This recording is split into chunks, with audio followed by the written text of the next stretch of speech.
নমস্কার বন্ধুরা, নবদিগন্ত চ্যানেলের পক্ষ থেকে আপনাদের সকলকে জানাই স্বাগতম।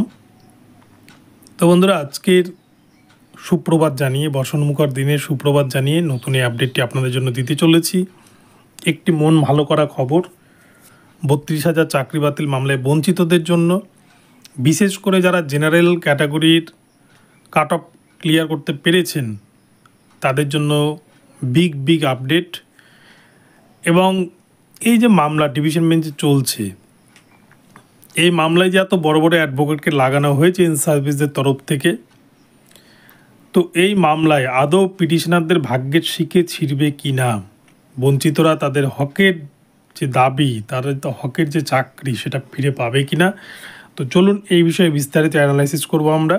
তবে তার আগে বলি, যারা প্রথমবার চ্যানেলটি দেখছেন, যারা এখনও চ্যানেলটিকে সাবস্ক্রাইব করেনি, আপনারা অবশ্যই চ্যানেলটিকে সাবস্ক্রাইব করে নেবেন এই ধরনের আপডেট সবার আগে সর্বপ্রথমে পাওয়ার জন্য। তো আমরা এবারে মূল পর্বে গিয়ে বিস্তারিত জেনে নেব। তো বন্ধুরা, গত দিনের যে শুনানি, সেই শুনানি প্রক্রিয়া আপনারা দেখেছেন। 12 তারিখের শুনানি, সেখানে কিন্তু ইন সার্ভিসদের তরফ থেকে যিনি বক্তব্য রাখছিলেন ধরবাবু, বারংবার একই কথা, খালি অপ্রাসঙ্গিক কথাবার্তা, যেগুলো শুনে কিন্তু বিচারপতি মূলত রুষ্ট হচ্ছিলেন। এবং যেখানে কিন্তু প্যানেল এক্সপায়ার্ড হয়ে যাওয়ার কথা তিনি আবারও বললেন, যেখানে প্যানেলের জন্মই হলো না, রোস্টার মেনে প্যানেলই তৈরি হলো না, রিজার্ভেশন রুলস মেনটেন হলো না, 5% ওয়েটিং প্যানেল তৈরি হলো না, সেখানে সেই প্যানেলের কি করে মৃত্যু হয়, এটা একটা প্রশ্নচিহ্ন কিন্তু থেকেই যাচ্ছে। তো যাই হোক, এখন তো শুধুমাত্র ইন সার্ভিসের তরফ থেকে বলা হলো, সরকারের তরফ থেকে বলেছে, পর্ষদের তরফ থেকে বলেছে, ইন সার্ভিসের তরফ থেকে বলছে। যখন কিন্তু বঞ্চিতদের তরফ থেকে অ্যাডভোকেটরা প্রমাণসহ বলতে শুরু করবে, শুধু প্রমাণ বলতে যেমন তেমন প্রমাণ কিন্তু নয়, প্রতিটা ডিপিএসসিতে আরটিআই করা রিপোর্ট, যে আরটিআই কিন্তু ডিপিএসসি দিয়েছে, কনসার্ন ডিপিএসসি এবং পর্ষদ নিজেই দিয়েছে। আর এই আরটিআই রিপোর্টগুলো দিয়ে তারা কিন্তু এক প্রকার ফেঁসে গিয়েছে, যেখান থেকে কিন্তু তারা এক চুলো নড়তে পারবে না। ঠিক যেমন আমরা দেখি যে মাকড়সার জালে যখন কোনো মশা আটকে পড়ে, সেই মশা কিন্তু পালানোর পথ খুঁজে পায় না, সেই চারিদিকে আষ্টেপৃষ্ঠে জড়িয়ে পড়ে।